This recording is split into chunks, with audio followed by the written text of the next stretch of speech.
all your numbers on the board so you guys can review the numbers with me. I'll be going through them with you. Send me the address of the properties you want me to review, because I'm going to go into detail with the valuation aspect of it and the cash flow aspect of all of your deals. What's up, guys?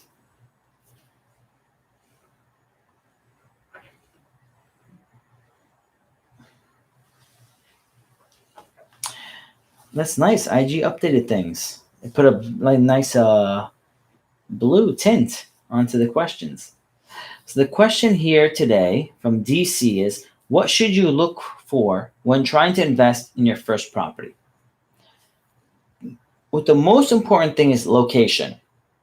Location, location, location. So when you're looking at location, it's really important because location is key to everything you're doing. Okay? So I apologize for that on YouTube. And location is important because when the economy goes down, and it's not if, the economy will go down in about 12 months. So when the economy goes down, location is important. I have many properties in downtown markets where a lot of people that are retired want to live in.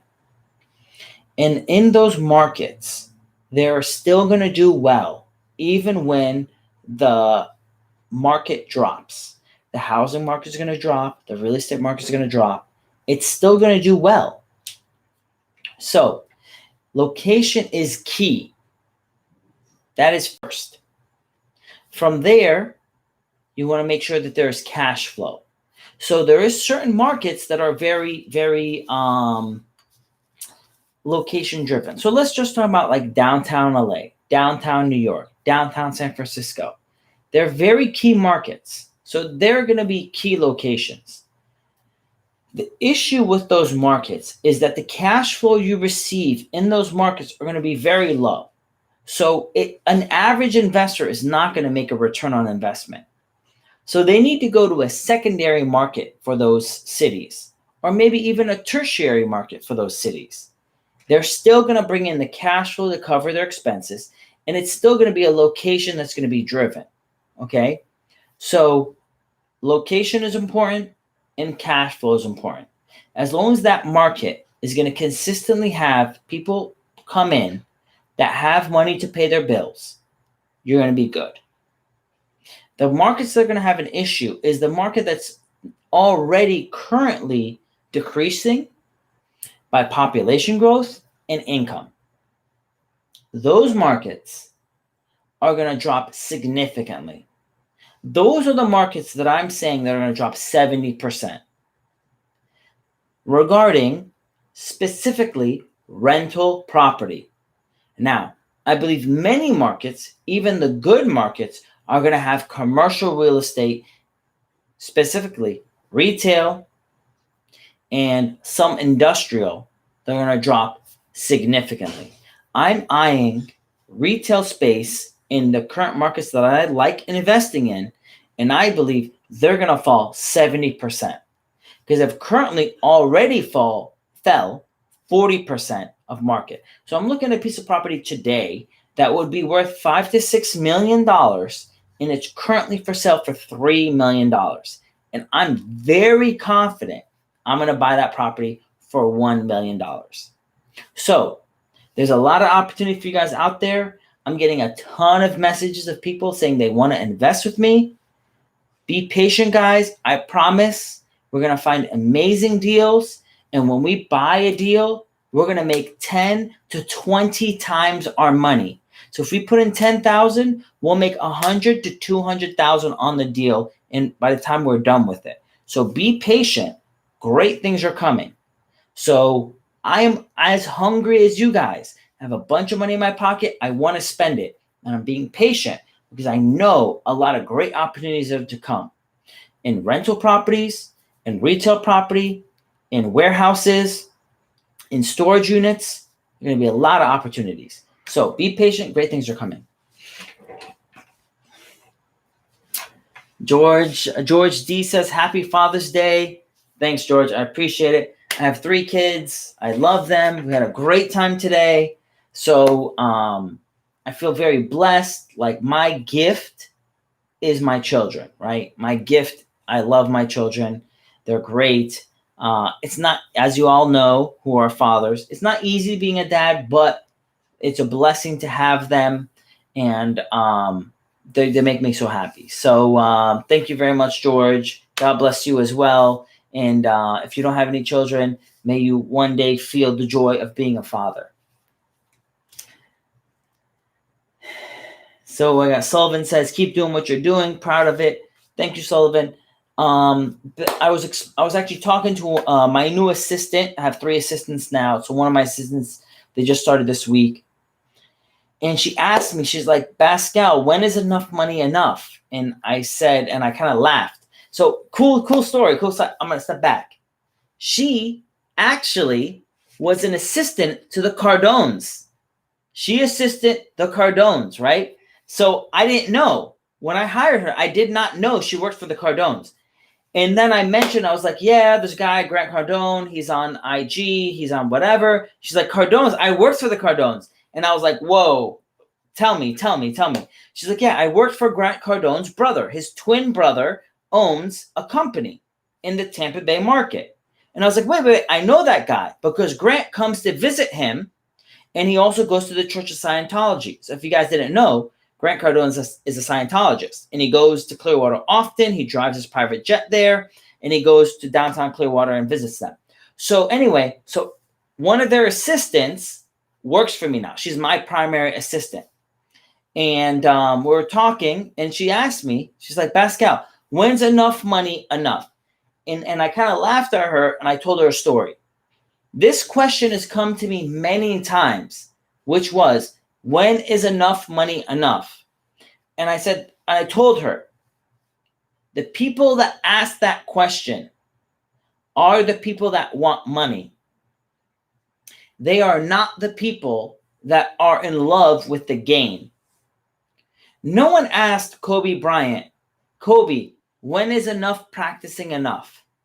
No one asked Michael Jackson, when is enough practicing your art enough? And I'm going to tell you the same thing.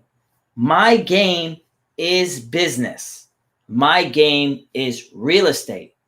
So it's not about the money. I love this game. So when I'm 80 years old, like Warren Buffett, I'm still going to play this game because I love this game. This is my game. So if this is not your game, that's fine. You can partner up and invest with people that it is their game. Warren Buffett has many partners that invest with him. They give him the money and he invests it because that's his game. He focuses, he strategizes. And me as well, this is my game.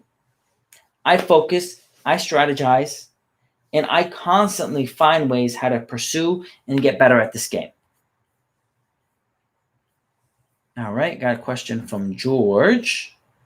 George, what's your question? George says, which credit cards are good to build credit if you don't have any credit before? And which is the best business credit card in your opinion? So, great credits, great questions. So there's 2 points to this. So there are 2 different companies. One, we're going to talk about initially when you're getting credit cards. The initial credit card is going to be like Capital One. They're normally the best for people with new credit. Capital One will give a credit card to almost anybody. Okay? Now, if you're going to talk about business credit cards, the business credit cards I have are with U.S. Bank. Okay?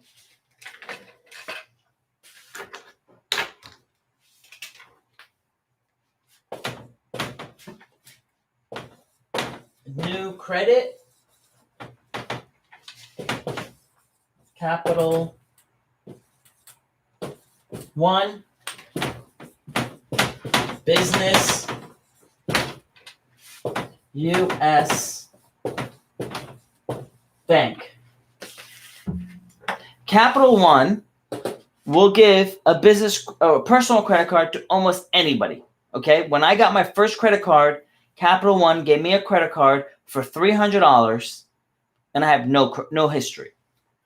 U.S. Bank will normally give a business credit card, 12 to 15 months of 0% interest. 0% interest. So when I was going through a rough time in 2008, I had 5 credit cards with Capital One.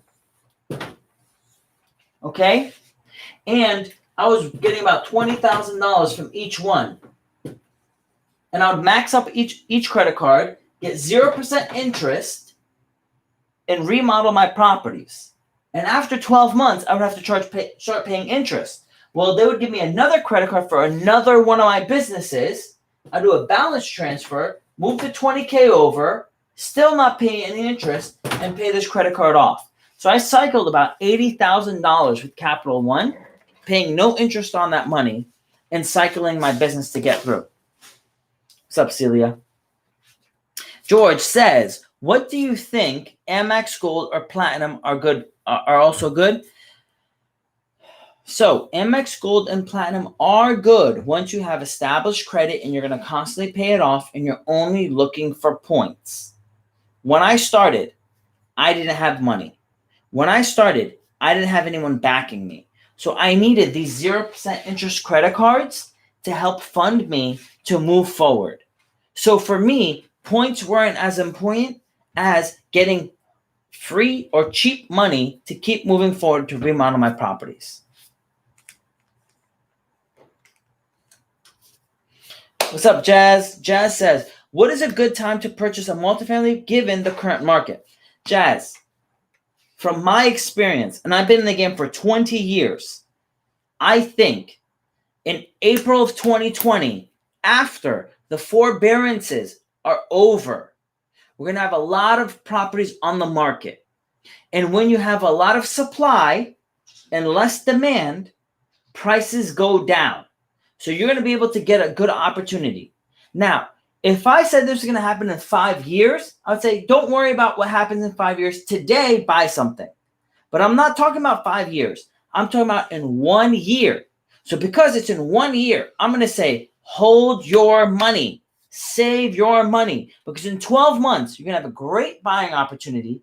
And you're going to be able to buy things cheap at a low price.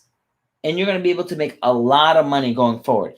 I'm talking about opportunities that we had since 2008. So if you're like, I wish I bought a property in 2008 because look how much money I would have made. Here's another chance. 2021 will be your 2008. Okay? 2022 will still be a good time to buy. Be patient. Good things are coming. Great opportunities are coming. I have a class, right? It's called Foundations of Personal Finance. It is going to prepare you to be able to buy all these properties. It is everything I learned to get me to 23 units by the time I was 23. I'm giving you all that information. I had to find many mentors. I put all that information in one course for you guys so that in 12 months, you're ready to pick up these deals. My goal is that you come back to me in 12 months and say, thank you, Pascal. You've helped me so much. Keep focused, pay attention, and you're going to be able to get exactly what you're looking for. All right, next deal.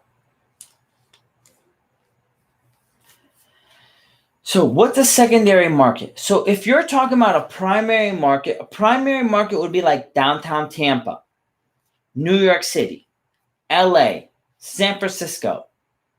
Those are primary markets. Miami, they're primary markets. Then you're going to talk about tertiary markets. There's secondary markets and tertiary markets, which means secondary cities outside of the primary city. Then we're talking about tertiary markets, which is third cities outside of the prime cities.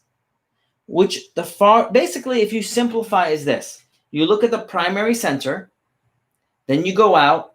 What's the next hub? around the circle, a primary center, and then from there, what's the next primary center? And if you go deeper, you go into the bigger cities.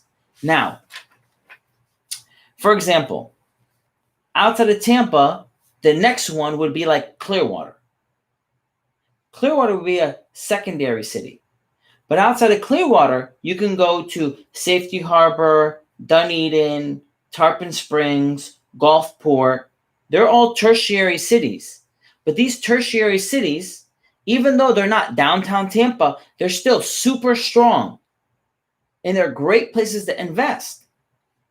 Now, you can go beyond there to the fourth level of a city, but normally past the third level, it's not as fruitful unless you're very specific and you know why you're investing there. Everybody on YouTube, thanks for all the thumbs up, the love, the hearts. I appreciate you. Thank you, guys. George says, do you meditate? If you do, does it benefit you? So, George, I've mentioned what is my morning routine. Every morning, I get up. I say thank you to God. I am thankful. It's very important to be thankful. Despite your situation, no matter how bad things were for me, I always was thankful for the position or for whatever God gave me, because it was still better than what it could have been. And again, as those who've been following me for the last year, few years, you know, I wasn't given anything. I had to progress, and God has been very good to me to be able to get me out of poverty and progress, from there. So I get up and I say thank you. After that, I drink a big cup of water because it's very important to drink water. And from there, the third thing I do is meditate. It is very important to meditate. Oprah says this, and Oprah came from nothing to $5 billion. She says, when you're busy, you shouldn't meditate once in a day. You should meditate twice in a day. What does that mean? That means if you think you are too busy to meditate when you have a busy day, that normally means you shouldn't meditate once, but twice. You are never too busy to meditate. You are never too busy to stop and be thankful. You are never too busy to stop and to pull back and regroup before going out and doing more. Because if you're going to do more, if you're going to put in work, it's really important that you put in quality work. So when I'm going out to lift weights and I'm going out to work out, I always stretch. Because if I'm going to do something and I'm going to do quality, it's better that I put out something quality than for me to go out and exercise and hurt myself.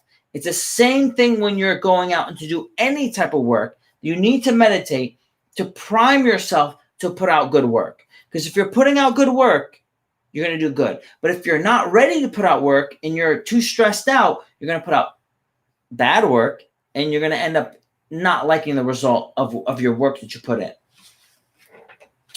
Luciana on YouTube says, hey, Pascal, I was looking forward to your live event. Thanks, Lucy. So anyway, Lucy bought the course. A whole bunch of other people bought the course. There was more content that was put out on the course on Wednesday. So if you guys haven't logged back into the course, there's additional information that was uploaded, at least another hour of videos, put up multiple videos at total, at least over an hour. So go log in, check the course out, a lot more content. You're going to love it. All right.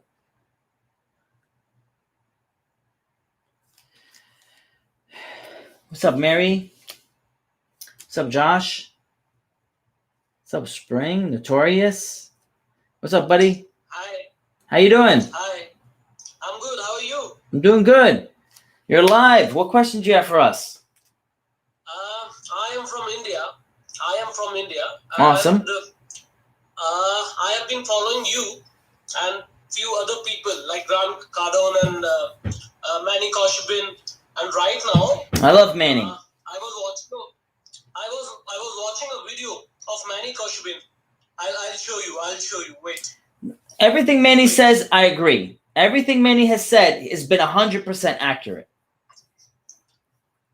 So I wanted to make some money, and I wanted to go into real estate investing in India. So what should I do, and how should I enter into the real estate thing? So globally, Yeah. I'm not talking about just America. Yeah. Globally, Okay. the market's going to go down next year after April. Every country is going to go down. Okay, yeah. So the real estate prices, if you're looking at a property, it's going to go down at least 10 to 20%.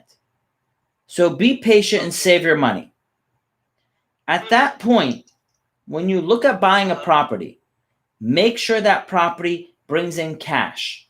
So you're not buying a property to buy an asset, right? You're buying a property for cash flow. So you want to try to buy a 2-family home, 3-family home, or 4-family home. Even though you pay more money, it's okay, as long as the money coming in is enough to cover the mortgage. Because the money you make is not off of the rent.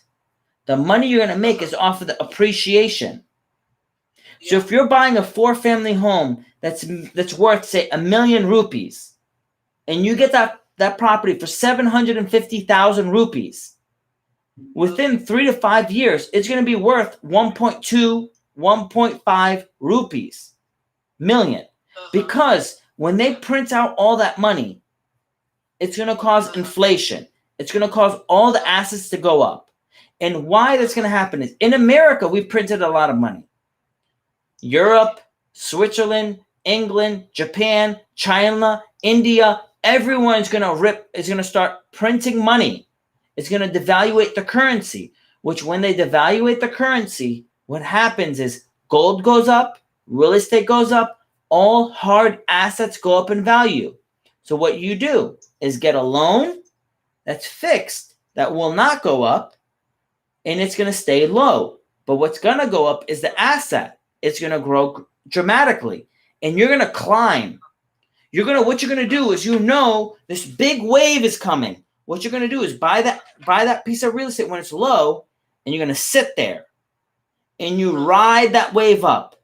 How do I know that works? Because in 2008, I took $30,000.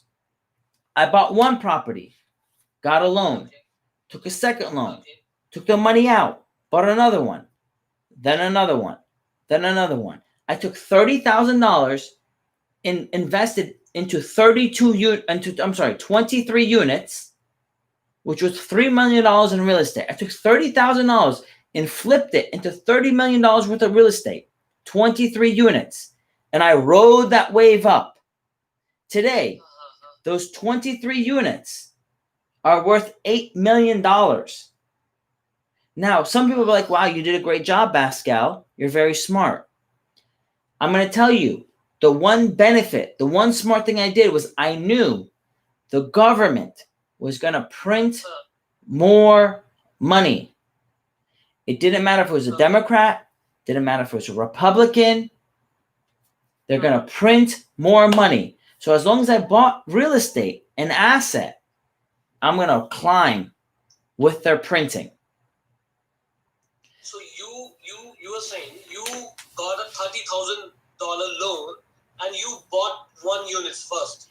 No, I took $30,000 cash. Okay. And bought a 2-family property worth $150,000 and got a loan for $120,000. Okay. Then in America, you can go back to another bank and say, hey, give me back a second loan on that property. Oh, so on the first property, you got another loan from the... And then I got my money back. And I put it back in my checking account. And then I went and bought another one. And then I went back to another bank and said, give me back my money. And bought a third one. And the bank will keep giving you the money as long as your tax return looks good and as long as the property makes money. If the property makes money and your tax return looks good, they're going to keep giving you money. This is not a secret. This is how banks work. I do taxes, I do insurance, I do loans. So if you need taxes done, I do them. If you need insurance, I can get you insurance. If you need a mortgage to buy a property, I can do that as well. So how I know this game is because I do every part of it. I have employees that work for me that do each part of this. So I learned this business by doing it myself. I worked in each position. I figured the game out because this game is not hard as long as you know how it works. They do not teach you this game at school. And now basically what I'm doing is saying, hey guys, this is the game. Here it is. Play the game and win. And once you learn the game, if you need help with your taxes, I'll do it for you. If you need help with insurance, my company will help you. If you need help with a loan to buy the property, my company will help you do that as well.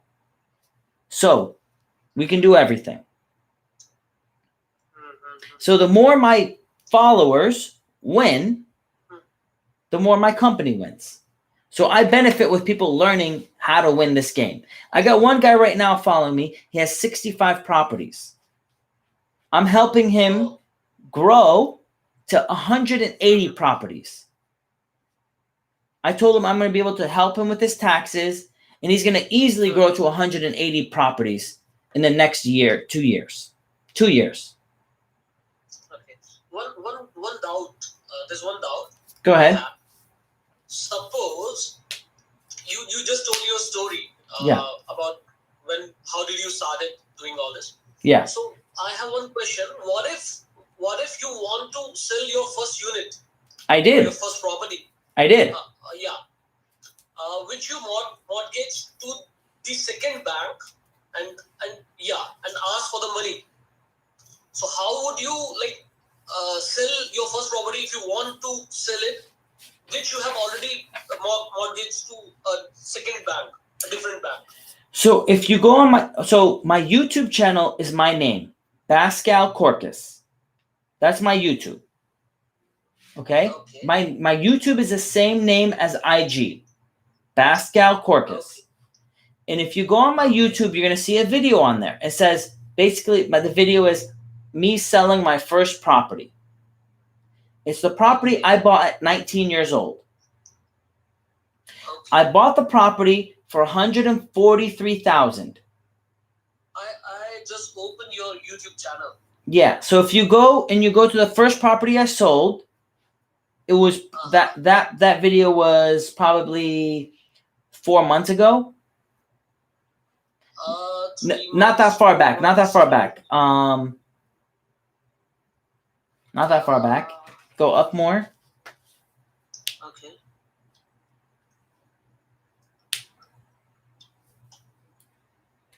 It has about 800 views.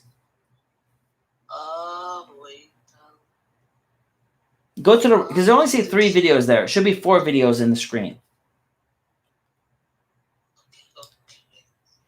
Okay, scroll down a little bit. A little bit more. Right there. How it all started. It's called How It All Started. You see that video? To the right. Down 1. To the left. Up. To the left. Up. Right there. That video. How it all started. That shows you. It says no. To the right. It says how it all started. That one. That video. How it all started. On YouTube. So don't play it now because we're talking live. Watch it later. Yeah. So that video, that's that property right there that you see in the video. That is the first property I bought at 19 years old. It was $142,000. I put down $32,000. I had a first mortgage of $112,000. I got a second mortgage of $21,000. Got the money back out. Got $21,000 back out. Rented it out. I sold it February of this year. I sold it February of this year for like $190,000. Okay? So if I bought it for $142, put down $32,000, and then got a second mortgage of $21,000, that means, okay, that means I only have $11,000 into that property. Right? Let's do the math. 142. Yeah. Okay.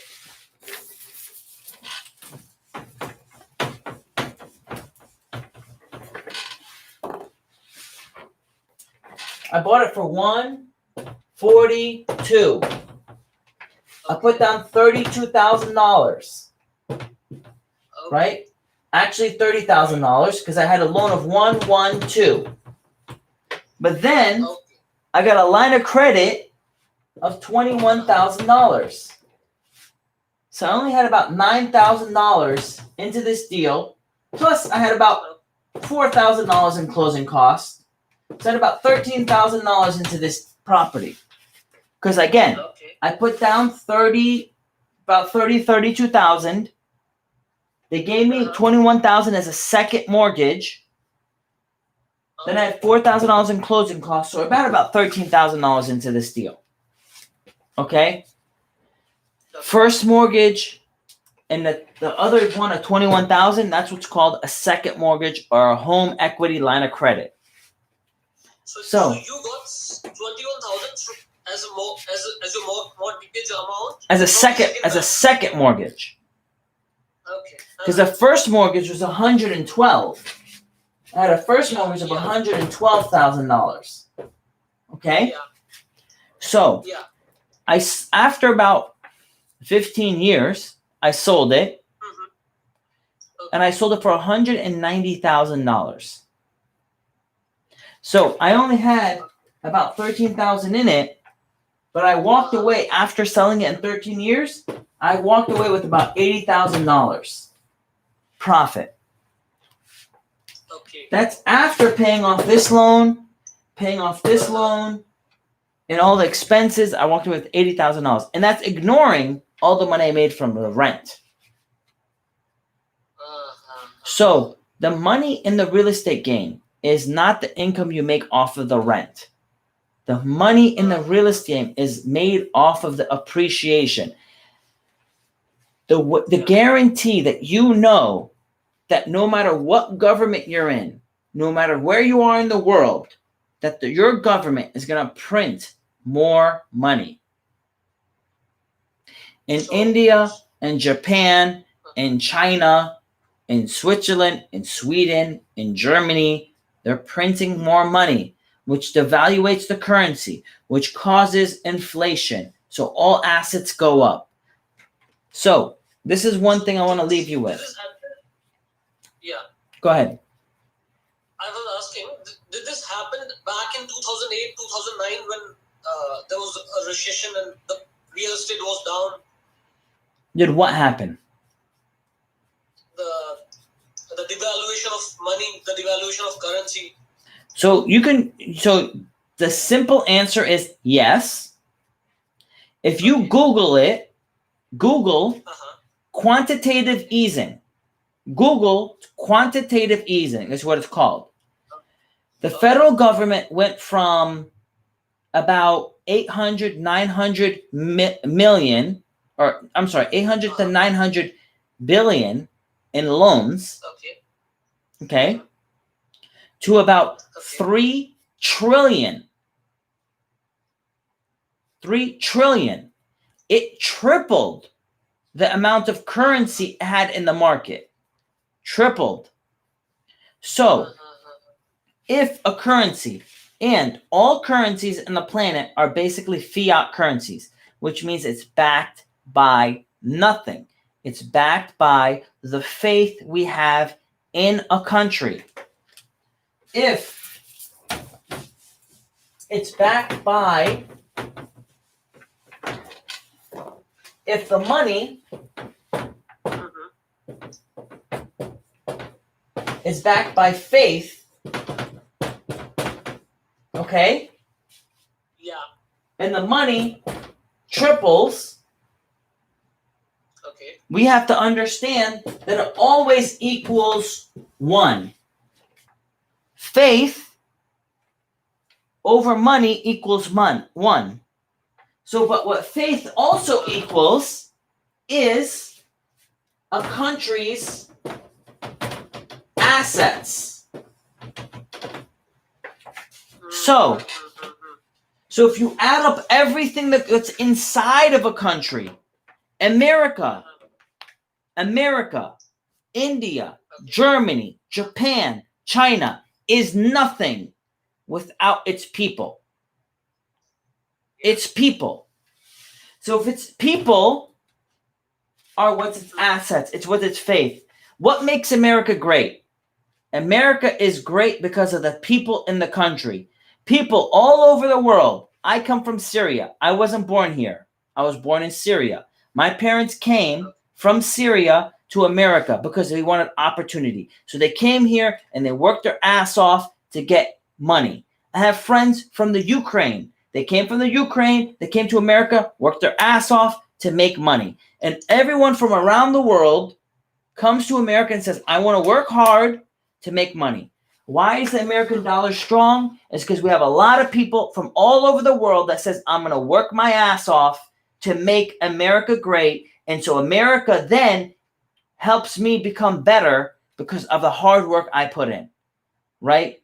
America's great because we can come here, work hard, and then get something for it. Because as you know, many people come to this country, and if anyone that's in this country doesn't know this, the reason people leave other countries and come here is because if you work your ass off in another country, a lot of times you don't get the benefit for your hard work. But in America, if you come here and work hard, you actually get more money for your hard work. You get more opportunity for your hard work. And that's why it's called the land of opportunity. So you work hard, you get the opportunity to get it. You're not guaranteed, you have an opportunity. So the value, the faith is all work on the hard work of the people. And from the people determine the current assets of the land. So because America works hard and because Germany works hard, China works hard, all these countries work hard, their people work hard, their current assets are worth more. Which makes the value. So as they print more money, back to the point, let me pull it back to the main point. Main point is this. As the country prints more money, all that means is your gold, your real estate, your stuff, the hard assets are worth more. So if the country doubles the amount of currency in the market, it doubles the value of your asset. Now, this is the big point though. It takes time for that currency, for that asset to see the doubling effect. So in 08, 09, 10, 11, they put out so much money. They went from 800 billion to 3 trillion, roughly. It tripled. Real estate tripled. But it didn't happen overnight. It took 10 years to show. Because all of that extra cash in the market had to go somewhere. And it went towards real estate, stocks, and everything else. So they're saying, oh, these companies did well. That's why the stocks went up. No. They went up because there's so much extra cash. It had to go somewhere. Yeah. I know it's very hard to understand this part of the game. It's like when you finally clicks, it's crazy, but currency affects things. It's a whole nother level. It's really crazy, but it's fun. In how many months? In how many months in near future do you expect these nations to print the currency and push the money into the market? So they already did it. They already did a lot of it right now. The issue is that normally it doesn't go to the people and it doesn't get absorbed Imagine it being like a bunch of vitamins and antibodies to fight off a disease.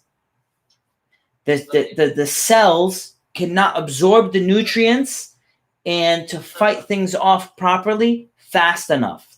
So some cells die fast. Many properties are going to go into foreclosure. So initially, by April, May of next year, many of those cells die and they're going to fall off. There's going to be a lot of foreclosures, a lot of properties for sale for cheap. Some residentials, a lot of it commercial. Okay. Then, after that happens, we're going to have about a year or two where people are going to pick those dead cells up, revitalize them, and bring up those commercial properties back in a functional manner where people can use them in society. Then, because there's so much money in the market, it's going to cause hyperinflation. So we're going to have a tripling in asset values later. So we're going to have a nice drop where you can buy them cheap, and then we're going to have a huge increase in asset values coming up. So a lot of opportunity to make a ton of money. So buy in May of next year, you're going to start buying. And then by 2025, 2030, you're going to make 20 times your down payment. You're going to make 20 times the money you put down. So if you put down $20,000, you're going to probably make at least $400,000 in appreciation. And I'm saving up, I'm going to have about $1.5 million that I'm going to try to get 20 times on. I'm going to try to make $30 million on my money. Right. So I'm going to follow your YouTube channel and I'm going to watch all of your videos now. Awesome. So I go live twice a week. Come in and ask your questions. I got a course called Foundations of Personal Finance. If you guys don't understand taxes, if you don't understand credit, if you don't understand how intelligent investors think, if you don't understand mortgages, because many people don't understand mortgages, it's all in there to teach you to understand how the game is played. Because if you do have bad credit or bad tax returns, it sometimes takes almost a year to get it fixed up. So you have the opportunity to buy the deals. So yeah, deals are going to be available. Make sure you're ready and available to buy those deals. So the course is available. The link is in my IG bio. Okay, I'll check the course and like the lessons I would be learning from your course. I can use those lessons, those learnings in India as well. Like, the concepts work globally. The concepts. Just imagine this. Do you buy and sell used cars in India? Do people buy and sell used cars in India? Yeah. They buy and sell used cars in Japan. They buy and sell used cars in Germany. They buy and sell used cars in England. They buy and sell used cars in America, everywhere. What I'm teaching you is how to buy and sell used properties anywhere in the country. Now, the credit system in America functions a certain way. And in England, it's not perfect, but it's similar. And in every country, it's not perfect, but it's similar. It's kind of the same. The concepts are the same. Is it exactly to the same percentage or number? It's going to be a little bit off. For example, let me give you an example and understand this, everybody, globally. In America, our interest rates are 3% for a home mortgage today. 30-year home mortgage. In Switzerland, I have a friend, I actually had dinner with him yesterday. He's going back to Switzerland. In Switzerland, they have 50-year mortgages, and their interest rates are 1% to 1.5%. In India, from what I understand, your interest rates are like 6 to 12%. Yes? Yeah. Okay. Yes. Now, yes. The appreciation in America for real estate is roughly 3 to 7%. In Switzerland, it's 1.5 to 5%. And in India, it's like 10 to 20% appreciation on real estate. My point is this. You see how he's shaking his head? It doesn't matter where you're at. Your appreciation on real estate is more than your interest rate. So it does not matter what your interest rate is. So in my example, if I say 3% interest rate, don't say, oh my God, my country doesn't have 3%. Mine's less or mine's more. It doesn't matter the interest rate. It's your interest rate compared to your appreciation rate. Because what matters is this. In America is this. If your cap is 5.5, capitalization rate is 5.5%, that's fine as long as your interest rate is 3.5. So the spread, the difference is 2%. 2% your profit, not 2% on the money you put in, 2% on the whole deal. So let's just say you put on $100,000. You didn't make 2% on your 100. You made 2% on that $500,000. And you made 2% every single year. So you put in 100 and you're like, well, I only made 2% on my 100. No, you made 2% on your 500 because you made 2% on the full balance of the loan. So you made what? 2% on 500, you made $10,000. Now you only put down $100,000. So you made 10% return on your cash. That's called COC, cash on cash return. And that's what's mattered. Now I'm from Syria, and people from Syria don't like getting loans. Okay. Many foreigners don't like getting loans. Many Americans don't like getting loans. But they got to understand the loan is a tool.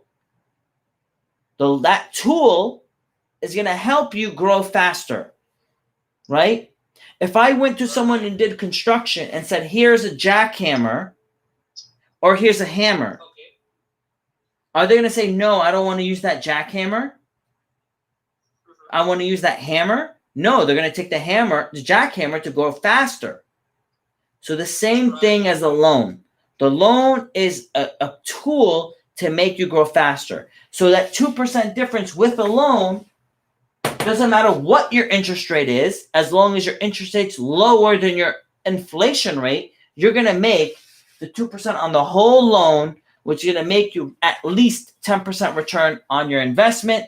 So 10% cash on cash, minimum. Now, more normally, the deals I do, I get 25% cash on cash, which is better than Warren Buffett's expected return, which is 15%. And that's how I grew from 0 to 23 units by the age of 23, and how today I took $30,000 and flipped it to $8 million in real estate. One more question. How much would, see, this is a personal one.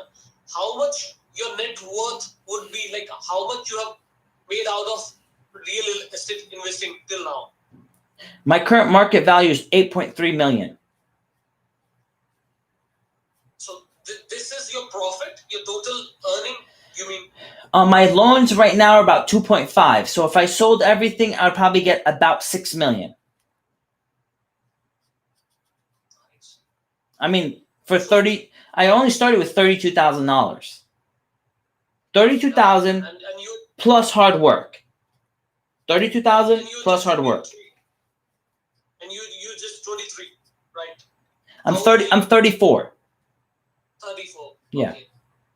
And you started when you were 23? 19. 19. Okay. And by 23, I had 23 units.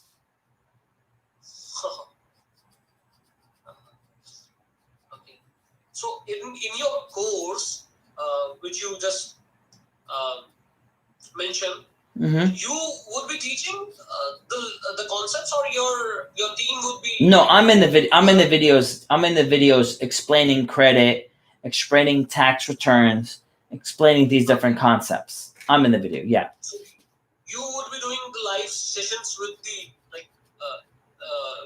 with the people who have enrolled, who are going to enroll in your course. Yes. I'm live answering the questions. Yes. And some of the people right now sending the messages in the DMs right now are already people who bought the course.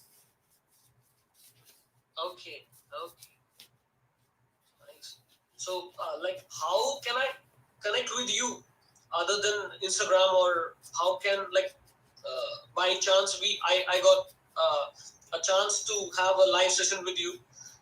Well, What if I mean, you've what already had if like 15 minutes. So basically, you just come on live. You just tell me, hey, I have a yeah, question.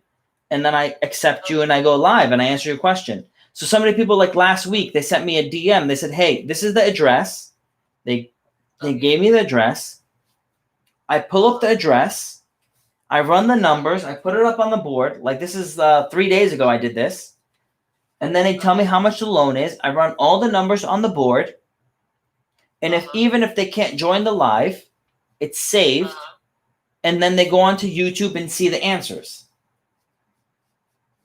okay, So even if, so for example, some of the people were not able to watch the live that you're right now, everybody's watching right now, they go on later, they go to watch the YouTube video from that day, and they're like, okay, I got my answer. I was busy working, but I got the answer to my question. So I'll answer their question. I was like, hey, this guy asked this question. Let me answer it. Like, actually, Lucy asked last week. She's like, hey, this question, this is the property I'm looking at. Lucy bought my course. So I put up the question up here. I ran the example. I put it in there. And then later, Lucy went on to YouTube, watched the video, and saw the answer to her question regarding the specific property she was interested in buying. okay. How often do you Chris is, come? go ahead. How often do you come live on Instagram? Twi- Like once in a week, twice a week. twice in a week. And I'm on live on Instagram and I'm live on YouTube. Both. So some people are watching me right now on YouTube and some people are watching me on Instagram. And I save it. I save the video on YouTube. And my name is Pascal Corcus. So I have like I have hundreds of hours of videos on YouTube. You can go on there and watch all of them. And as you know, you already pulled it up. Yeah, I just subscribed to your YouTube channel. Awesome. And then click the notifications button, that little bell. If you click the bell, Yeah. and then that way you'll know every time I put up a new video. So like this video right now that we're talking about, you're going to see that up there tomorrow morning at 10 a.m. Eastern time. Yeah. So it was nice catching up with you, Pascal. God bless. I'll see you later. Yeah. And much blessings to you. Sure. All right. Thank you. Bye-bye. Bye-bye. So I got a questions in the DM. Says, where can you find the course? The course is in my IG bio. Click the link in the bio. You'll be able to get links to the course. In the course, it's talking about credit, tax returns, loans, how to find a deal, how to close on a deal, and how an intelligent investor thinks. In addition, you can put your questions that you're going to obviously have questions when you watch the course because it's information you've never heard of before. It's going to be the information that took me from 0 units to 23 units. I went all across, I went everywhere to find different investors that taught me credit, finance, mortgages, tax returns to get me to the level of being able to qualify for all these loans. I compiled all that in this course, right? This way you guys don't have to travel everywhere and get the same information. Now you're going to have questions. So in the course, you have a question section. Submit your questions. Then I'm going to go in and answer the questions. And it's going to be to each specific video. So I'm talking about this topic. You're going to submit a question regarding that topic. And each topic you go into, you'll submit the question. Now, if you have a very detailed topic and you want to ask me, come to the live and I'll answer that topic live and everybody gets to learn. Okay? Cool. So I got a lot of questions on YouTube. Lucy says, hello, Pascal. I was looking forward to your live event. What's up, Lucy? Lucy also says, Pascal, awesome course. Thanks. I appreciate it. I put a lot of energy into this course. I mean, it is me, right? So like I really am making sure it's awesome because I'm going to personally be hurt if it's not awesome. You know, I want to make sure everyone benefits. Ruben says, can you invest into a multifamily without any money of your own? Yes, you can. So you can do it by either 1, using money out of your retirement account, 2, getting to a local non-for-profit that helps people get into homes. They will help you with the down payment assistance. Second option. 3, you can find owner that will help towards the down payment assistance, which is called as a seller's credit. They might give you $10,000 as a seller's credit. 4, you can use all 3 options I just mentioned. $10,000 out of your line of, $10,000 out of your 401k, $10,000 as a seller credit, $10,000 from a non-for-profit to help you be an owner occupied. That's $30,000 towards your down payment. None of that money came out of your pocket to help you buy that property. Being an investor of any type, being a business owner of any type requires faith. So you must have faith that you're going to succeed. You must have faith that your hard work is going to get somewhere. All right. So Cornell says, hello, Pascal. Since you suggested to wait until mid next year to buy investment property, what investment options would you recommend till then to get decent return and save for the big? I think that you can invest in the VIX, right, which is your volatility index. The VIX is a volatility index. And again, this is your option to invest in it, throwing it out there, do what you want. The volatility index basically means the more volatile, the more risky the market, the higher that thing goes up in value. The higher the price goes. So if you buy it now where it's lower volatility, you can grow when it gets more volatile next year. Option 2, gold. You can either invest in physical gold or in GOLD ticker or GLD ticker. Those are both options to invest in gold. GOLD is in a company that mines gold. GLD is in a basically combination of multiple gold options to diversify your risk in gold. Now, gold is where people invest their money when they're scared.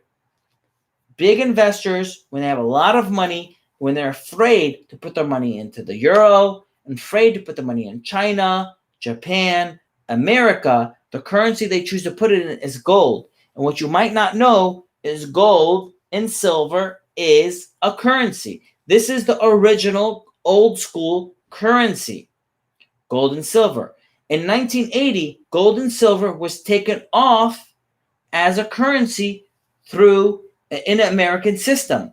Before, when America gave out $1, it was backed by gold. In 1980, they went off of the gold standard. So it was a full fiat currency now. So now it's only pledged back to full faith of the U.S. government, where prior to 1980, it was backed by the faith of the government plus gold. So gold is where people run to when they're scared, when they don't know what's going to happen. So you can invest in gold. So have some money in gold, have some money in VIX. Just in case things go down, I'm covered, which I do think things are going down. So I think those things are going to go up. I'm going to sell them when they're up, go and buy real estate when it's cheap, and then ride it back up. So I'm riding this wave. I'm playing that wave. I'm a contrarian. That means I go opposite of what everybody else thinks because I think that most people are right now going as sheep and just following what the government tells them to do, when in reality, it's not as good as they're telling us it is. So, yes, the class is in the bio. Yes, link to the class in my IG bio. It's on sale for $900, I think. They told me that the class should be $3,000. For other people that have classes, when they reviewed my class, they said it should be at least $3,000. Carnell Manor says, any suggestions on suburbs to invest type, single family versus multifamily in DFW or Austin area for appreciation ROI? Always, I'm consistently encouraging multifamily, duplex, triplex, or quadplex. I discourage condos, single family homes, or townhouses. They do not give you the return on investment to cover expenses the same as a multifamily property. I'm telling you this because I want you guys to be successful. I understand that finding a multi-unit family is difficult. but the hard work will reap rewards. So be faithful. You'll be able to find something that's going to benefit you guys. Everybody on YouTube, thank you for the thumbs up. I appreciate that. Dan VH says, can you tell us about credit line on your home, house? Good idea or no? I think it is a good idea. This is why. I'm going to try to be fast on this. So follow me. This is why I think owning a home is good and then maxing out the leverage as well. There's two trains of thought. The two trains of thought is this. One, rent your home. Because putting $100,000 into buying a $500,000 home is a waste of money, where you can put the $100,000 to work and rent your house out. So you're earning money with that $100,000, which is going to pay for your home mortgage basically, and you're going to be good. That's an idea, right? Grant Cardone says this. But then again, Grant Cardone wants you to invest in his fund. So I don't know. I don't know about that. So option 2 is buy a home and then you're not spending your money on rent. But in option 2, most of the money that you would have spent on rent is paying towards interest. So you don't get much value for it. And you're not getting, like in a multi-unit, you're not getting paid rent. So it's a problem. So here's a better option.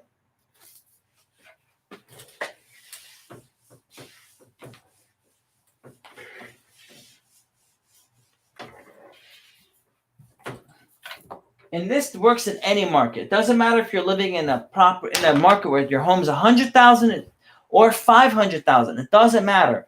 But I'm just going to use $100,000 for example. If you buy a $100,000 property, you put down, say, 20%. You put down 20%, your first mortgage is $80,000.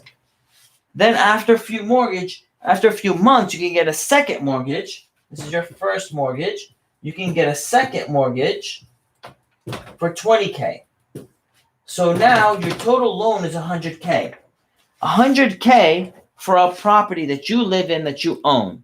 So now you have no money in this deal. So if anything happens, it doesn't matter because you got no money in this deal, none of your own money. 2, this other $20,000, you're still able to invest it anywhere else you want. What I did is I spent this $20,000 to buy more real estate. And this way you can constantly grow. And now you own a $100,000 asset that's appreciated at minimum 3% a year. So every year it goes $3,000.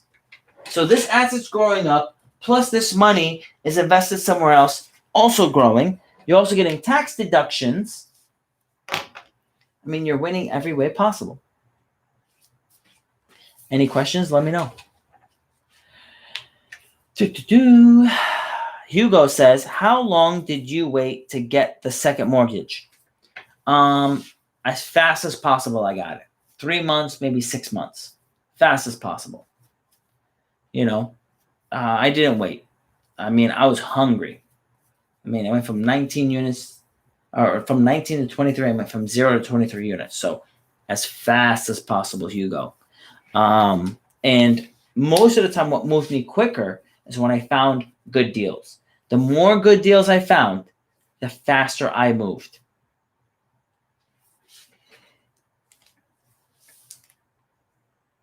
All right, guys, ask your questions. How do you think about renting out to college students? Renting out to college students is good.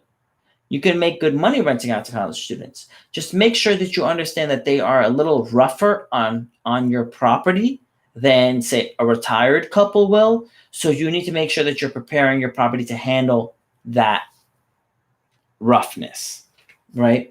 You got to build it out. So when I was renting out to people that were rougher on my property, I make sure to make my property durable, right? Build the walls up stronger so they can be, you expect them to punch a hole in your wall. Charge security deposits equivalent to make sure that you can cover fixing all the holes you're going to punch in. Because for some reason, college students want to punch holes in walls. right? Just know it's going to happen. It's not a problem to rent it out to any demographic. You just have to know how is that demographic on average going to act.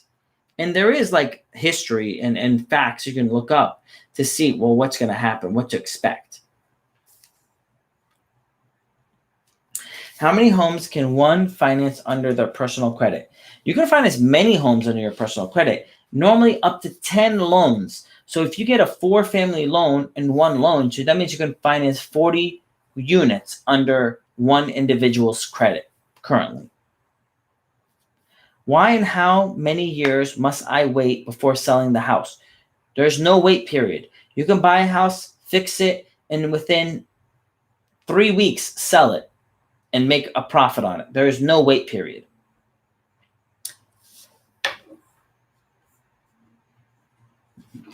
All right.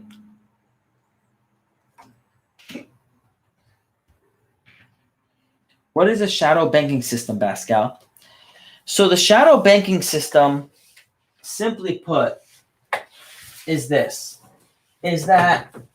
the bank that's giving you the loan is not giving you the actual loan. Okay? The bank that's giving you the loan is not the one giving you the loan. See, Bank of America, right? BOA, Chase, Wells Fargo, right? They're not giving you the loan. I have a loan company. I'm not giving you my money. Who's giving you the money? What you would know as the shadow banking system. Okay?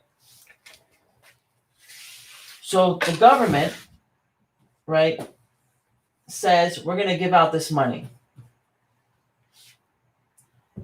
And they give out these dollars to the bank. And when they give it to the bank, they have a 7-to-1 rule. So actually, let me switch it around to make more sense. It's a 1 to 7 rule, which means for every $1 that they have in reserves, they can make $7 in loans. And the shadow banking system will go, as they package these loans, they package them, they take these loans, and they sell them to different systems, to different financial institutions. And that's where it gives the overnight banking rate, that gives the liquidity in the market that's needed to keep our system going. So, simply, when the government stops backing the bank with dollars, because 97% of all of our currency is actually debt, it's not cash. When the government stops providing liquidity in the market, it will freeze up the banks. The banks can't get loans. And when the banks can't give out loans, your real estate's not worth anything. So if you think I have a property in LA that's worth $1 million, when cash disappears, it's not worth $1 million. When the market tanks, when the stock market tanks, when the real estate market tanks, and there's no loans available, your property is only worth what you can pay cash for. So it's not worth $1 million anymore. You could buy it for half price. When someone needs to sell and there's a buyer available, the price is only worth what it's worth in cash. So that's why you get the great deals. Now, when you have all these loans, the bank is going to eventually have all these loans on their balance sheet. And these loans are good. People are paying their payments. But the point is, if no one buys these loans from the bank and takes it off of their balance sheet, right? They don't sell it to the market because the market doesn't want to buy loans, because the market's afraid, because the stock market tanked. So people don't want to buy any more mortgages. They don't want to buy any loans associated to houses, right? They don't want to own any more houses. So what do? They don't buy these loans anymore from the bank. So the bank's frozen, right? The frank's frozen. It's a nice icy block. All the money's in there, can't go in or out because it's frozen. Because they're not getting more money from the shadow banking system, from the government, and no one's buying it back out in the market. So it's stuck there. And when it's stuck there, everything's frozen. And the only thing that's moving in the market is physical cash or gold and silver. So when that happens, people that are prepared, like you guys, right? Because you guys are following me, you're listening, you're preparing yourselves, you're going to be able to go out there and buy all these deals.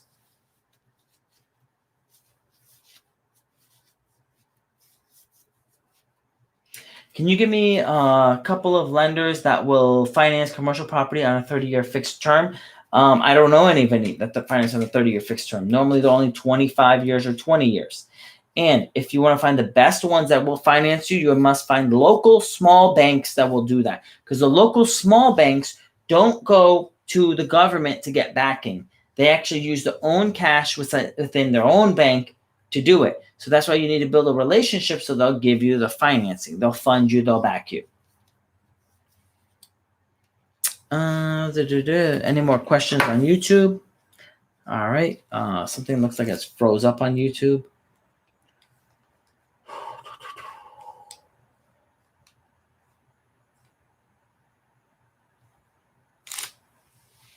Let's talk about saving taxes. So if you invest in real estate, you're going to save a lot of money in taxes. It's just set up that real estate investors save a lot of money in taxes. If a house will lose 10 to 20% by April 2021, should I sell now and wait till April 2020 to buy again? The question is, do you need the real estate? If you need it, then no, don't do it. I would get a loan. I get a home equity line of credit, pull out all of your equity and just chill out, which is what I did with my own house. I'm not planning to move out of my house. So what I did is I got a home equity line of credit, pulled out all of the equity out of it. So even if it tanks, it's not my problem. I don't care. I took all the money out. So it won't matter if it goes up and down and bounces and fluctuates. But if you, for some reason, were planning to sell that piece of real estate and you're not going to keep it, then yes, sell it, move on, and on to the next one.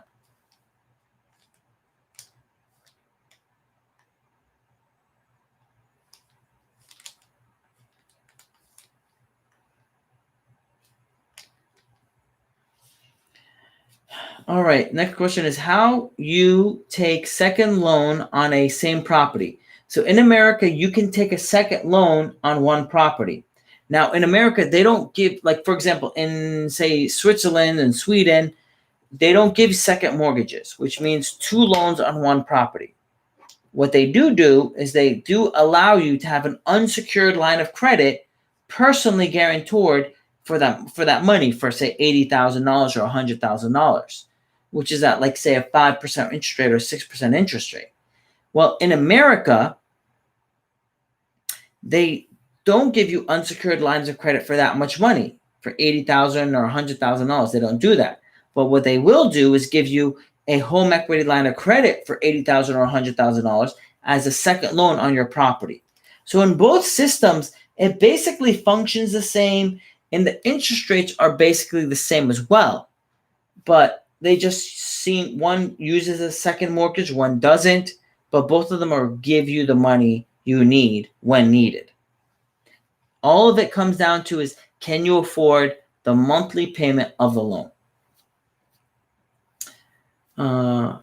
Curb says, thanks Pascal about the shadow banking system. You're welcome. Verm says, thanks brother from India. All